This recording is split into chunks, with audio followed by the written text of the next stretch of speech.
Sobat Metropolitan TV, baik lagi kembali di segmen Politiking bersama gua Rian dan Mbak Cindy. Hai. Kali ini kita bersama dengan salah satu tim ses lah, kita sebutlah tim ses. Tim ses dari Dr. Ayanda dan juga Eka Maulana. Selamat datang buat Kang Felix di Metropolitan TV. Siap, terima kasih. Ini spesial juga ya, karena kan memang Kang Felix yang saya tahu ini aktif juga di partai kan, ya. di PBB ya. Nah, di pilkada kali ini berarti ditugaskan sebagai jurkam Dr. Ayanda dan juga Kang Eka. Ya. Nah, kita mau apa ya? Mau kenalan Dan juga ulas nih, karena kan mendekati pilkada, yang namanya tim, yang namanya relawan pasti kan punya output, punya goals yang harus dituju. Nah, kita pengen tahu lah ya, Bos ya, seperti apa nih sampai hari ini, apa yang bisa dikerjakan saja, kemudian apa yang menjadi inti dari perjuangan dari tim dan juga akan sebagai jurkam berarti ya? Jurkam ya? Yeah. Oke. Boleh dong diceritain pertama kenapa ya? Kenapa pertama itu Kang Felix itu bisa jadi jurkam lah gitu? Apa karena koalisi menempatkan Kang di situ atau seperti apa? Mungkin teman-teman juga pengen tahu. Oke, ya terima kasih Kang Rian, Mbak Cindy atas kesempatannya. Jadi kalau menjawab pertanyaan Kang Rian tadi soal kenapa kemudian jadi juru kampanye, itu satu memang kalau secara partai politik juga kita dalam satu koalisi ya. Terus juga jadi tim sukses yang kemudian ada pembagian job desk lah, dibahas di internal tim. Terus berdasarkan kajian di tim strategis gitu ya, ada salah satu di kita ada divisi namanya tim strategis, menempatkan saya kemudian salah satu juru kampanye. Nah pertimbangannya ya mereka yang lebih paham lah gitu kan. Nah, itu sih mungkin kalau untuk konteksnya kenapa ditempatkan sebagai jurkam. Memang penugasan. Bukan karena emang politisi juga nih, politisi di Kota Bogor nih, Bang Felix udah banyak yang kenal lah gitu. Awalnya kemarin juga sempat ikut pileg ya di 2004. Ya, sempat. Siap. Berarti kalau salah satu berarti nggak cuma Bang Felix aja ya jurkamnya di tim Rendra sama Eka? Enggak ya, banyak. Memang sih sebenarnya kalau secara hakikat ininya, sebenarnya semua tim sukses itu pada dasarnya adalah juru kampanye buat paslonnya. Yeah.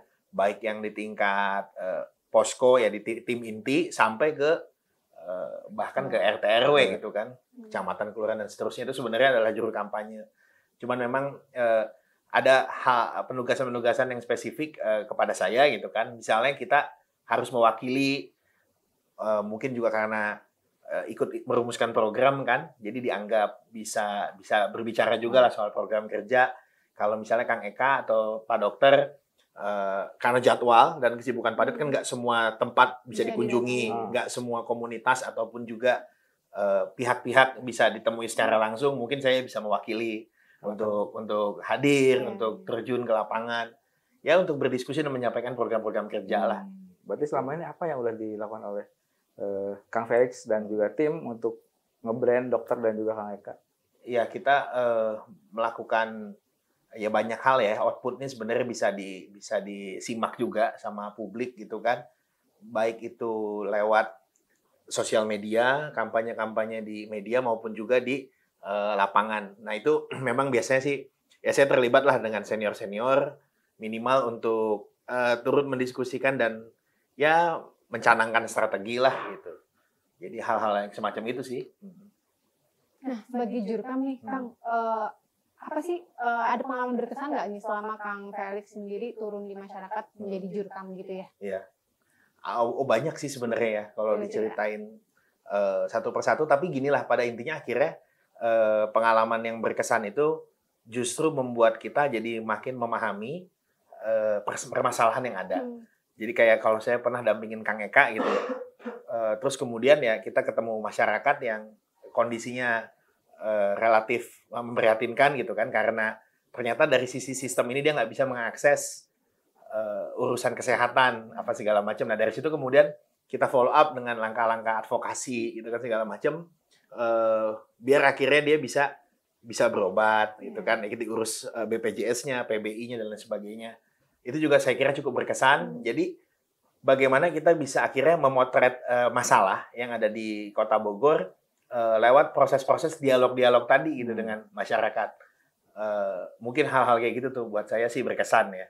Dokter sering menyebutnya belanja masalah. Belanja masalah. Dokter sering banget tuh bilang kita ke lapangan belanja masalah. Nah, ketika bicara ke lapangan, saya penasaran nih kenapa ada kendala nggak sih itu Kang? Karena kan mungkin aja gitu di daerah ada basis paslon tertentu, basis dari suara paslon lain gitu misalnya. Nah itu ada kendala nggak gitu, misalnya ditolak kah atau apa kah gitu? Kalau sejauh ini penolakan yang sifatnya kemudian sampai membatalkan agenda kita sih nggak ada.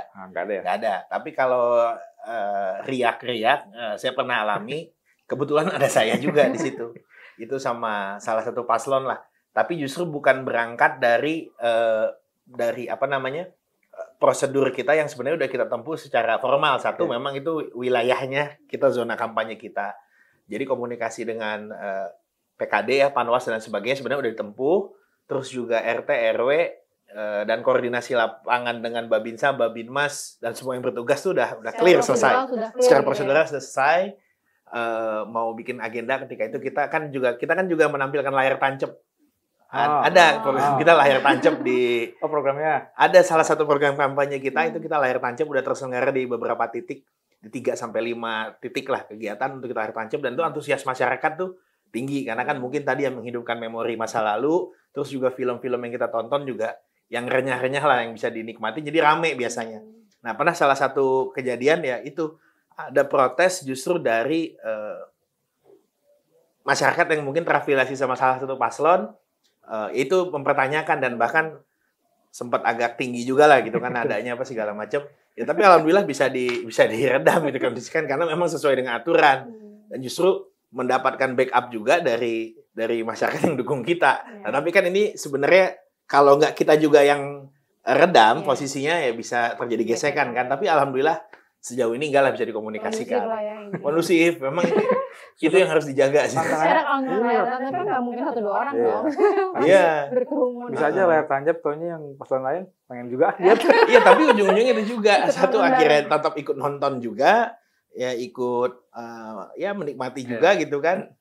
Cuman tapi mungkin itu ya karena kan politik ini kan juga sedikit banyaknya ada yang fanatik ya. Nah, ketika udah fanatisme kan biasanya emosional juga gitu kan. Mungkin kayak Kang Rian juga kalau AC Milan diledek-ledekin terlalu dibully juga. Edisi kemenangan ini. Tapi untungnya lagi menang. Jadi kan biasanya kesel juga mungkin. Ya saya coba pahami lah kenapa orang kemudian nolak gitu kan. Pemilih nasional kita memang masih banyak ya ketimbang pemilih nasional. Kadang-kadang lebih condong si Anu, tapi nggak juga lihat programnya gitu. Karena lihat orangnya gitu, jadi udah aja gitu ya. Nah, ngomong-ngomong soal program nih Kang, apa sih sebenarnya yang jadi unggulan? Apa yang membuat beda tim paslon Rendra Eka gitu dari segi programnya gitu? Banyak sih kalau yang saya lihat ada beberapa perbedaan ya. Yang mendasar gini, saya sendiri sebagai dulunya memang aktif juga ya di lingkungan kampus, di pergerakan, di mahasiswa, itu biasa memonitor kebijakan lah misalnya kan. Dari dulu itu saya merasa kenapa banyak persoalan-persoalan yang mendasar tapi nggak selesai-selesai. Jadi diskusi itu tuh dari dulu itu aja. Kayak misalnya masalah pendidikan, masalah kesehatan, ya berulang gitu. Tapi memang kok nggak ada solusinya. Seperti tidak pernah selesai secara tuntas gitulah. Itu makanya kemudian saya lihat di sini kita mencoba menemukan itu tuh miss and match itu jadi link gitu antara masalah dengan solusi, masalah dengan solusi. Jadi coba itu yang kita terapkan di program kerja berdasarkan tadi kalau dokter sering bilang dari belanja masalah yang ada dirumuskan sama tim kemudian jadi program. Nah ini jadi klik. Nah itu saya juga temukan tuh di program-programnya dokter. Misalnya contoh ya soal masalah kita coba yang paling umum dulu soal masalah kesehatan misalnya. Nah kesehatan itu kan tadi yang pernah saya temukan juga di lapangan dan sebenarnya sampai hari ini juga banyaklah kita di lingkungan pergaulan ketika teman kita kemudian ada masalah ya harus berobat apa segala macam, kondisi lagi mungkin lagi nggak punya uang atau apa seperti apa bagaimana kemudian jadi minta tolong kanan kiri apa segala macam. Ini kan masih ada nih sampai hari ini dan saya kira kalau sebenarnya hal kayak gitu masih terjadi negara belum hadir secara tuntas tuh untuk menyelesaikan itu. Nah misalnya Bogor punya program di Dr. Rendra sama Kang Eka itu berobat misalnya hanya cukup dengan menggunakan KTP aja. Untuk masuk ke rumah sakit itu cukup tunjukkan KTP dulu aja. Karena sering kali gitu, saya bolak-balik gitu, misalnya saya bawa pasien dari kalangan masyarakat kelas bawah gitu kan, yang kemudian harus misalnya ngakses BPJS, tapi sementara ada birokrasi yang tumpang tindih, kayak misalnya untuk mengurus BPJS PBI, dia harus punya keterangan dulu sudah dirawat di rumah sakit. Di rumah sakitnya baru bisa nerima untuk merawat orang setelah dia punya BPJS yang aktif misalnya. Ini kan sebenarnya jadi nggak ketemu. Nah, di situ sering pakai pendekatan-pendekatan ya sifatnya akhirnya komunikasi dengan legislatif, dengan ya relasi-relasi kita lah. Oh, baru bisa akhirnya ditanganin. Nah, ini kan saya kira kasuistis, masalah-masalah yang diselesaikan secara kasuistis nggak komprehensif. Maksudnya kan harusnya bisa dengan kebijakan. Makanya kita coba pakai KTP itu. Nah, urusan kemudian apakah sama atau beda, isunya kan sebenarnya cuma integrasi aja. Integrasi antara sistem BPJS yang berjalan dari kebijakan pemerintah pusat dengan data kependudukan gitu kan. Jadi nggak ribet gitu. Jadi andai kata memang dia tidak mampu, kan tidak ada urusan yang tidak ditanganin sama rumah sakit. Masuk dulu aja gitu. Jadi nggak boleh ada yang nggak ditanganin. Urusan administrasinya nanti dicari sumber biaya segala macam, tugas pemerintah. Itu nggak susah, itu cuma naruh admin pemerintah doang kok di rumah sakit gitu kan. Jadi warga ini udah terlayani dulu. Terlayani dulu. Ya. Itu dulu warga Kota Bogor dengan KTP Kota Bogor di seluruh rumah sakit yang ada di Kota Bogor ke depan, baik negeri maupun swasta, nantinya misalnya ketika kita berhasil mengkomunikasikan kepada pihak swasta, harusnya nggak boleh ada yang ditolak. Itu dulu aja prinsipnya. Tangani dulu. Jadi nggak ada persoalan, nggak ada duit, nggak berobat, nggak BPJS yang nggak aktif, nggak berobat. Clear dulu lah urusan kesehatan lah. Gitu. Sering tuh yang gitu. Sekarang administrasinya dulu diberesin, baru ntar dilayani gitu. Biasanya, ntar itu BPJS belum jadi, apa ya udah ditahan. Ya masih sering tidak jelas. Iya, gitu, sama. Oke, kita beranjak ke apa ya? Tim itu bicara tentang suara yang akan diraih, Bos. Oh iya. Berapa sih target kali ya, target suara per dapil ini dari tim untuk dokter dan Pak Eka sendiri? Iya, kita kalau bicara target, sebenarnya target umum kita nggak berhitung secara matematik ya. Karena kan sekarang juga berdasarkan peraturan yang ada itu tidak ada putaran kedua. Jadi selisih berapa suara juga bisa menang. Kita ngeliat dari 5 paslon yang ada dengan jumlah DPT 800 ribuan ya, 815 ribu apa berapa, 800 ribuan lah. Nah itu berarti kan kalau bisa ada salah satu calon dari 5 yang reach di atas 30% aja, sebenarnya kan udah kegulung, andai kata semua punya komposisi yang sama 20% gitu kan. Nah jadi target kita sih sebenarnya sebanyak-banyaknya. Cuman kalau pakai hitungan matematik kita coba misalnya bisa di atas 30% atau tidak dari jumlah DPT. Tapi di luar itu semua ya syukur-syukur mungkin siapa tahu bisa 50% lebih. Kita nggak ada yang tahu gitu kan. Nah, jadi kita bicara optimal aja kalau masalah hitung-hitungan angka, dan di dapil sendiri juga karena kan dapilnya akhirnya satu Kota Bogor. Tidak dibagi berdasarkan kayak pileg kan segala macam, satu Kota Bogor ya suara terbanyak dan menang, itu aja sih sebenarnya. Jadi nggak ada sebanyak-banyaknya. Maksudnya nggak ada targetnya kelurahan ini kayaknya ini bisa nih gede, ini mungkin nggak terlalu besar karena mungkin basis lain, itu jadi apa ya? Ada sih evaluasi yang semacam itu, tapi itu untuk konteks kita meningkatkan intensitas kampanye aja. Intensitas kampanye ataupun juga di wilayah yang memang sebenarnya sudah dari dulu di situ udah menjadi sering di dokter kunjungin dan juga ada relasinya Kang Eka misalnya, baik itu kerabat apa segala macam, itu biasanya sentuhannya nggak terlalu intens lah gitu, karena memang kita kan memasifkan usahain semua warga Kota Bogor secara popularitas kenal sama Dr. Enda dan Eka. Kemudian ketika melihat paslon ini memang punya kualitas, artinya dari sisi program, pemikiran, karakteristik kepribadian dan lain sebagainya layak untuk memimpin Kota Bogor, baru elektabilitas kita naik gitu kan. Jadi pada milih gitu. Jadi yang kita adu sebenarnya lebih ke gagasan dan ide sih sebenarnya. Tapi jadi pertimbangan basis anu itu hanya sebagai nanti intensitas kampanye ya. Misalnya P3 akan dulu sejarahnya kuat di Bogor Barat misalnya kan, itu nanti pertimbangan untuk kegiatan kampanyenya kali ya. Iya kayak gitu. Kalau boleh tahu dalam satu hari ini kalau tim di dokter turun berapa titik dalam sehari? Kalau sehari itu kalau saya lihat selalu memang update di jadwal itu minimalnya tuh kalau untuk dokter tuh di 1 sampai 3 titik ya, tapi kadang sampai 5 atau bahkan setelah selesai untuk urusan kampanye wilayah di posko juga masih terima tamu gitu.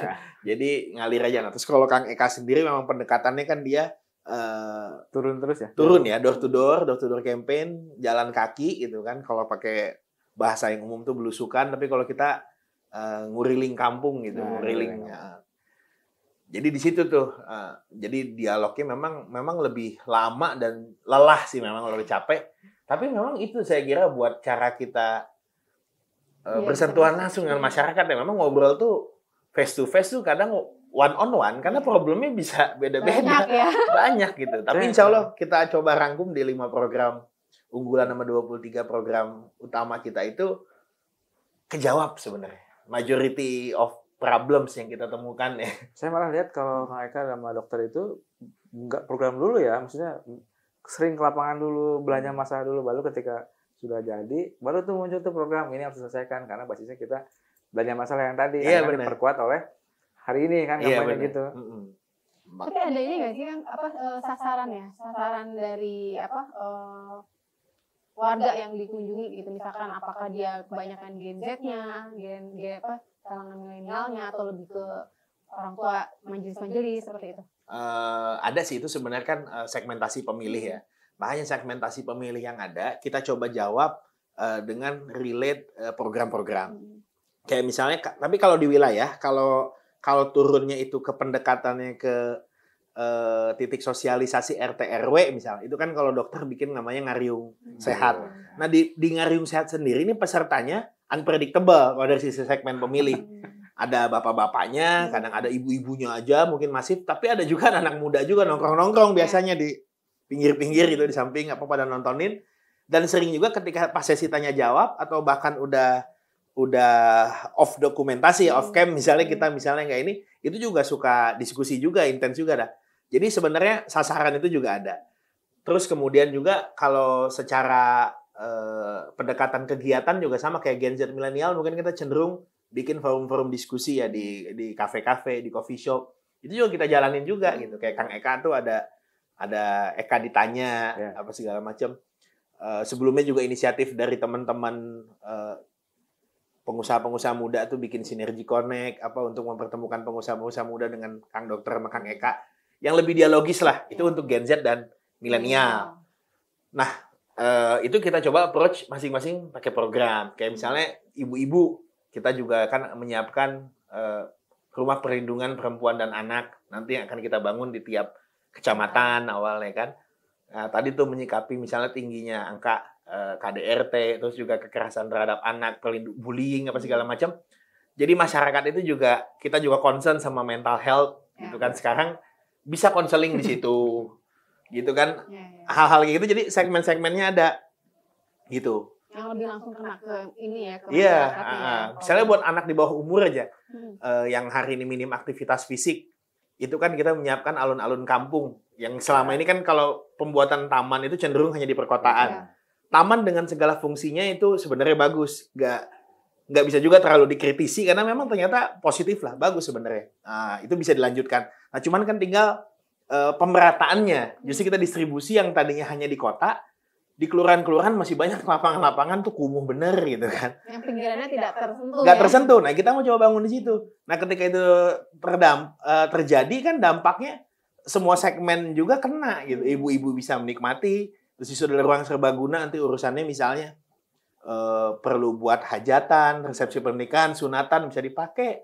Ada wifi juga, anak-anak sekolah yang hari ini kan udah koneksi banget sama internet karena mewajibkan punya tablet kan, sekolah bisa juga pakai. Terus ruang terbukanya ada lapangan yang hari ini kalau anak kecil tuh kebanyakan cenderung main gadget karena minim aktivitas fisik karena memang tidak ada sarana prasarananya.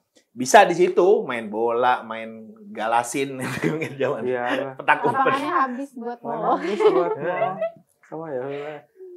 Kalau saya penasaran kan memang pemilih itu yang kita lihat kebagi dua ya, ada yang rasional sama emosional. Sebenarnya tim ini apa nih kecenderungannya kemana nih, atau dua-duanya jadi fokus utama yang harus dikejar juga targetnya? Iya, saya kira betul dua-duanya harus dikejar.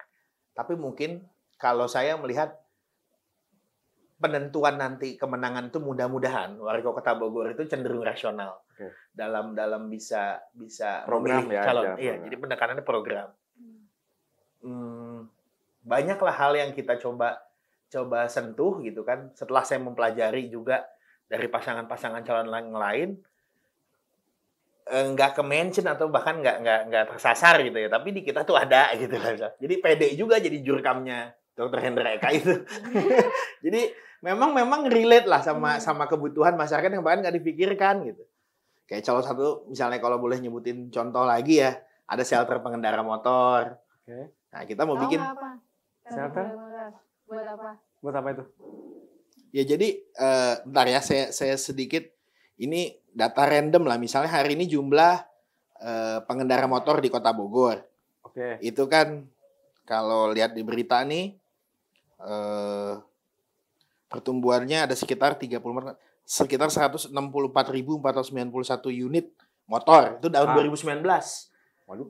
Sekarang, ya kan gini lah, kita juga mungkin semuanya di ruangan ini satu punya motor. Terus mungkin 800.000 pemilih kita juga kayaknya punya motor semua kayaknya. Iya, termasuk satu rumah satu. Bahkan orang yang paling katakanlah miskin sekalipun, misalnya bisa disebut miskin gitu ya. Rata-rata juga mungkin punya motor. Dan kalaupun dia nggak punya motor, kendaraan yang paling mudah dia akses motor. Bisa pinjem ke tetangga, pinjem ke teman. Dan orang kalau minjemin motor kayaknya pakai aja bro gitu kan. Nah jadi motor tuh banyak lah pengendaranya. Terus juga kita lihat Bogor sebagai kota hujan. Memang intensitas hujannya kan lagi tinggi-tingginya nih. Tinggi, apalagi sekarang di bulan ini segala macam. Karena kita kalau berdasarkan BMKG itu kemarau kita tuh pendek untuk kota Bogor ya. Jadi sampai ke Februari aja hitungannya masih musim hujan. Karena tadilah faktor geografis ya, diapit berbagai gunung, terus juga ya sains lah yang bisa menjelaskan kemudian hujan intens. Kita alamin sendiri. Nah, itu saya dari dulu tuh suka ngebayangin gitu kalau zaman SMA apa. Neduh aja saya tuh kadang suka ragu. Ya kayak gini loh misalnya. Kita kan kalau mau neduh yang nyaman, biasanya harusnya kan mungkin di kafe. Atau kalau yang parkir di minimarket ya enaknya kan jajan. Nggak enak kalau cuma neduh doang. Tapi kan nggak selalu kita lagi bawa uang. Gitu kan misalnya. Nah, cuman kalau pakai shelter ini tuh ya orang bisa neduh. Jadi sebenarnya neduh dulu yuk. Itu konsep sederhana yang kita bangun di tiap ruas jalan utama, mungkin di tiap radius 2 km, orang bisa neduh. Konsepnya shelter ini ya? Shelter motor, shelter neduh. Jadi di trotoar gitu ya, ada tempatnya. Nah, itu nanti additional value-nya banyak tuh. Bisa jadi buat tempat advertising, bisa jadi UMKM mungkin yang nanti ke depannya. Tapi sementara ini kita siapkan itu untuk kita memperhatikan tadi jumlah pengendara motor yang banyak, curah hujan yang tinggi. Nah, kita suka lihat kemudian kalau hujan, walaupun dia bawa jas hujan, untuk pakai jas hujan juga kan butuh tempat, bos. Nggak di bawah jembatan juga, gitu kan. Bawa pohon. Kalau ruko yang tutupnya ruko tutup. Nah, ruko tutup paling nyaman, tapi kayak biasanya cuman 1 meter tuh sawer basah juga. Itu hal-hal kayak gitu coba kita perhatiin. Itu jadi dipikirkan ya oleh iya, itu masuk ke program 23 kita yang wajib kita realisasikan kalau terpilih. Yang kalau nggak terrealisasikan ya nanti dibully lah karena janji nggak ditepati gitu kan. Itu harus jalan itu. Oke, sekarang kita beralih ke masalah survei nih, Bos. Karena kan pilkada itu ya erat kaitannya hari ini dengan survei. Nah, buat tim nih pasti ada dong survei internal ya, gitu. Selain survei yang dilakukan oleh berbagai lembaga survei gitu. Nah, tim ngelihatnya gimana nih? Maksudnya apakah tim punya survei dan itu dikeluarkan atau juga cukup dikonsumsi sendiri untuk itu ya, untuk kampanye tadi atau apa gitu? Ya so far kita nggak publikasikan kalau survei yang kita lakukan di internal kita, karena kan masyarakat sudah bisa menikmati, bisa melihat survei yang dipublikasikan sama lembaga survei yang sudah ada. Kita nggak masalah tuh. Mau menempatkan dokter di urutan berapa, kayak mau yang lain di otak-atik di keberapa, terserah silahkan. Karena kita juga punya survei internal. Nah, yang kalau memang mungkin nanti di waktu yang tepat, bisa juga kita publikasikan. Tapi sejauh ini enggak. Itu buat kita hanya sebagai buat evaluasi di internal, kita tahu kelemahan dan kekuatan kita secara basis wilayah maupun juga segmentasi pemilih. Jadi justru buat kami itu sebagai acuan aja, referensi. Karena kan tadi hasil survei itu pendekatan yang ilmiah, betul. Saya juga selaku akademisi juga, sarjana juga, nggak bisa menolak kalau itu sebagai suatu pendekatan yang ilmiah lah, research kan, soal masalah survei. Tapi apakah survei itu menentukan? Enggak juga. Kalau kita lihat fakta di banyak pilkada gitu kan, yang ada yang ditempatkan selalu di atas, ternyata pas hasilnya enggak juga gitu kan. Jadi jangan sampai justru kita menggiring masyarakat hanya berdasarkan hasil survei. Tapi memang ya pertarungan politik ini come on, ayolah, ini persoalan kita ini adu gagasan, ide program. Jangan sampai jebak masyarakat kita dari kepastian angka-angka yang hanya untuk menggiring opini saja gitu kan, tapi tanpa teredukasi gitu secara baik. Itulah. Tapi kan ada ya, maksudnya hasil survei itu ternyata kan kenapa orang tanda kutip berpacu untuk jadi yang pertama itu ada apa? Menggiring orang untuk ikut memilih gitu, bandwagon efek gitulah gitu. Nah, itu jadi pertimbangan dan pemikiran juga nggak sih di tim? Jadi pertimbangan karena memang kan tadi ada kecenderungan memang orang tuh pengen ya, ikut kayak lagi naik, Nah, itu aja lah udah yang paling gitu kan. Tapi nggak juga sih, beberapa fakta juga kita temukan enggak, dan itu survei kan hasilnya sangat dinamis, bisa nanti juga beberapa lembaga mengeluarkan dengan hasil yang berbeda gitu kan. Gitu. Jadi pertimbangan sih pastilah, apapun itu informasi kita jadiin pertimbangan. Tapi apakah kemudian menjadikan itu satu-satunya acuan? Enggak gitu. Karena empirical studies juga kan penting ya, kalau kita ketemu orang yang memang langsung empirik, pendapat dari 10, misalnya kita lihat 5 orang senang ke kita, berarti kan sebenarnya elektabilitas kita 50% untuk 10 orang itu kan gitu. Sejauh ini puas nggak soal survei internal itu sendiri? Kalau untuk survei internal kita puas. Kita puas. Kita cukup amazed lah. Jadi ngelihatnya optimis sebenarnya buat ngelihat tanggal 27. Jadi malah senyum-senyum aja gitu, senangnya juga kalau ngeliat ada yang publikasiin survei dari paslon lain. Nggak apa-apa. Nggak apa-apa. Nah, ini kan nanti hari Sabtu ya mau debat ya. Ya, mau Sabtu debat perdana nih. Nah, dari tim dokter gimana sejauh ini persiapannya? Ada poin-poin khusus nggak sih yang di note gitu? Sebenarnya lebih ke persiapan debat secara umum aja, bahwa memang kita coba ngasih masukan dan saran ke paslon kita untuk bisa menguasai ya materi program-program kita, dan memang lebih paham juga paslon kita ternyata untuk urusan itu kan. Terus juga ya mungkin lebih ke kesehatan ini aja, jadi fisik juga dijaga, jangan terlalu capek, mental juga biar enjoy aja, karena saya yakin kalau untuk paslon kita baik Dr. Enda maupun Kang Eka mampulah punya kualitas untuk berdebat, meskipun tadi kan ada faktor-faktor lain mungkin kadang-kadang juga ya udah di panggung kan beda-beda gitu ya Kang Ian ya. Ada yang kalau lagi ngobrol gini jago, udah pidato ngelihat ini segala macam grogi juga. Nah, paling hal-hal yang kayak gitu yang coba kita jaga, makanya biar relax, enjoy, istirahat. Hal-hal kayak gitu aja sih. Kalau untuk materi dan lain sebagainya ya mengalir aja, karena kan nanti juga kita belum tahu ya sampai sejauh ini juga informasi dari KPUD tentang soal rule of game-nya, aturannya seperti apa, terlalu teknis juga belum gitu kan ya. Lebih menyiapkan ke jawaban atas pertanyaan kan sebenarnya. Ada persiapan gimmick gak? Karena kan debat misalnya orang lihat debat itu nggak cuma soal substansi dari apa yang ditayangkan dan diucapkan, tapi kadang-kadang orang juga senang dengan gimmick gitu. Mungkin ada persiapan gimmick tertentu nggak dari dokter dan juga kayak sejauh ini sih normatif ya, saya belum tentu gini ya, karena kan tadi tetap yang in frame kan tetap fokus ke 5 paslon ini ya. Jadi kalau audiens juga di sana paling cuma nonton sama teriak-teriak, ya memberikan semangat lah. Mungkin rembesan suaranya sih keluar nanti kalau di TV ya, sekedar teriak. Tapi kalau gimmick-gimmick dari dokter sama Kang Eka sendiri ya yang penting mereka tampil jadi dirinya sendiri aja lah. Itu saya kira udah gimmick natural yang insya Allah keren. Tapi cukup terkesan loh dengan itu APK ini dokter Enda. Iya. Ada di jalan-jalan gitu kan. Jadi dikiranya itu tes mata gitu, ternyata itu APK, itu idenya dari mana, terus sejauh baru kali ini ya kayaknya baru deh ada ini kan ya, ada APK alat peraga kampanye yang modelnya kayak gitu ini emang sengaja ya? Iya. Itu memang dirumuskan ya sama strategic team di kita. untuk ya kita sih sebenarnya gini lah, sebagai anak muda juga kita senang sama pendekatan yang kreatif ya. Kreatif campaign yang nggak menjenuhkan gitu. Kalau bicara kemudian pro dan kontra, yang normatif aja ada pro dan kontranya. Gitu kan, apalagi hal-hal yang semacam itu, meskipun alhamdulillah antusiasme dan responnya cenderung positif kalau dari survei kita ya, pendapat-pendapat di sosial media. Jadi itu sebagai ajang kita ya memicu kreativitas lah. Karena tadi kita secara program, secara paslon, kita juga sudah menganggap Dokter dan Kang Eka ini berbeda, artinya punya nilai lebih dan punya value yang layak kita dukung. Dari strategi kampanye juga kita harus menyesuaikan itu, gitulah kurang lebih.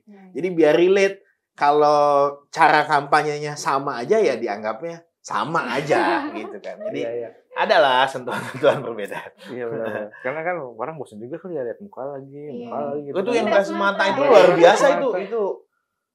Oh, viewernya saya dulu banyak banget gitu. Ada APK desain dulu nggak kira-kira yang dalam waktu dekat? Ini yang belum lama ini tuh kan ada yang cari kata. Oh, cari kata terbaik. Ya meskipun sebenarnya ketika orang melihat juga ya subliminal message, tapi ya arahnya kemana sih sudah tahu gitu kan. Bogor glowing.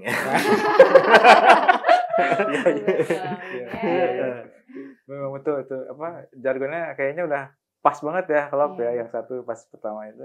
Ya udahlah cocok lah. Nah, kalau saya sekarang pengen pengen tanya sedikit soal pandangan Akang soal Black Campaign. Oke. Karena kan hari-hari ini boleh. Ya, makasih.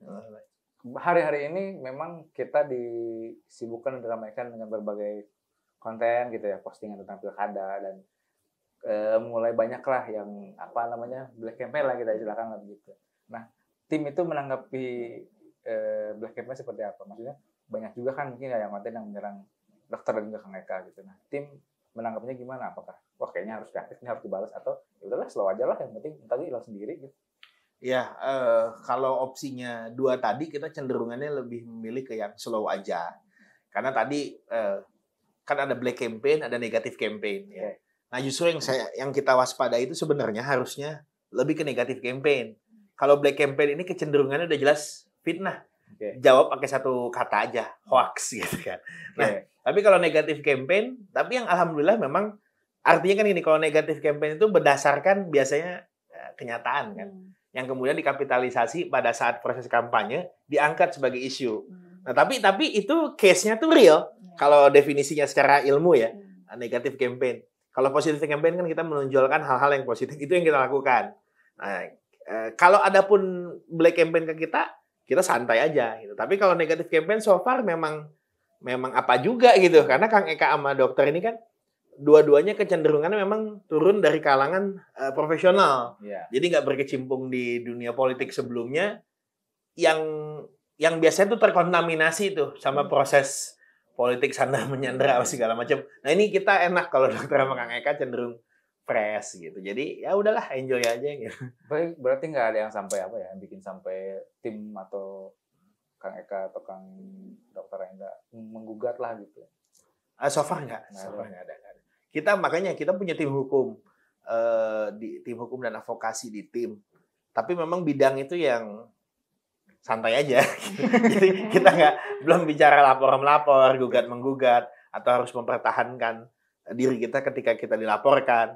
So far belum ada. Meskipun kita ya siap aja kalau memang harus bertarung di titik itu. Tapi memang enggak lah, saya kira juga masih berjalan on the track. Itu respon Kang Eka dan dokter mungkin gimana menanggapi hal itu? Misalnya mungkin mereka dapat masukan dari tim atau juga mereka lihat sendiri gitu. Wah, di gua nih gitu kan. Ya kalau dokter biasanya memang dia mendiskusikan ini seperti apa segala macam. Cuman ya yang pasti kita kalau dari sisi tim ya kita nggak boleh panik ya, karena memang ini hal yang biasa gitu di politik. Bahkan yang lebih parah gitu kan, kita juga harus banding-bandingin di daerah-daerah lain juga. Ada yang paslonnya enjoy aja dan menang juga gitu. Ini kan aneh juga, memang paradoks demokrasi di kita kan kayak gitu. Jadi ya yang penting tadilah yang pasti memang setelah pilkada ini latihan pembelajaran mental, fisik, apapun itulah buat paslon dan juga buat tim sesnya sebenarnya. Edukasi lah. Karena kan kita yang agak sebuah itu kalau udah nyerang personal ya bos ya, maksudnya udah nggak pada substansinya gitu. Ini lebih ke persoalan gitu. Artinya memang kita juga selain tim dan kita juga harus memang mengedukasi masyarakat juga gitu. Berarti ada ada cara mungkin untuk mengedukasi masyarakat gitu dari tim agar nikmati aja yang kayak gitu teman. Tetap lihat nih program ini yang gue tawarkan gitu. Iya betul. Saya agak ya cenderung miris juga memang kalau ngelihat serangan-serangan yang ke personal gitu ya. Sementara kan jabatan publik itu nantinya memang kan urusannya publik gitu. Memang dia sebagai publik yang melekat sama jabatan dan pertanggungjawabannya kan gitu. Jadi ya enaknya sih kita concernnya memang kalaupun harus berperang, ya perang gagasan lah, perang ide lah, perang wacana, program dibalas program, masalah dijawab dengan solusi, tapi perdebatannya itu di situ gitu. Karena kalau udah ke personal itu tadi nggak inilah benar katanya, nggak inilah bos gitu. Iya. Oke. Cukup ya? Iya. Cukup untuk hari ini bareng Kang Felix. Terima kasih banyak nih Sama-sama. sudah cerita sama kita dan kita dapat pencerahan lah dari tim bahwa yang gue tampil itu maksudnya pengen tahu nih reaksi tim itu terhadap negatif campaign, black campaign seperti apa. Karena kan kita memang pilkada kita berharapnya kita dapat pilkada yang berkualitas, kita juga ngejar pemilih yang rasional lah gitu, yang nggak lagi yang pentingnya gitu lah gitu. Oke. Mungkin dari Kang Felix ada yang mau disampaikan buat teman-teman Metropolitan TV? Iya, buat teman-teman Metropolitan TV dan semua yang ada di sini, terima kasih sudah turut serta dalam perannya mencerdaskan masyarakat ya, mencerdaskan warga. Contoh misalnya kegiatan-kegiatan podcast semacam ini juga patut diapresiasi karena ini jadi salah satu tempat kita juga untuk bisa berdiskusi, bisa ya minimal masyarakat juga bisa melihat program, bisa melihat gagasan dan ide yang ditampilkan sama pasangan calon yang diwakili oleh tim sesnya atau juru kampanyenya. Ya pesan-pesannya yang mudah-mudahan Kota Bogor nanti di 27 November bisa menghasilkan pemimpin yang terbaik dan ya insya Allah ya mudah-mudahan karena saya dari tim 05 ya mudah-mudahan Bogor glowing. Udah waktunya Bogor glowing. Paslon nomor 5 Dr. Hendra Eka.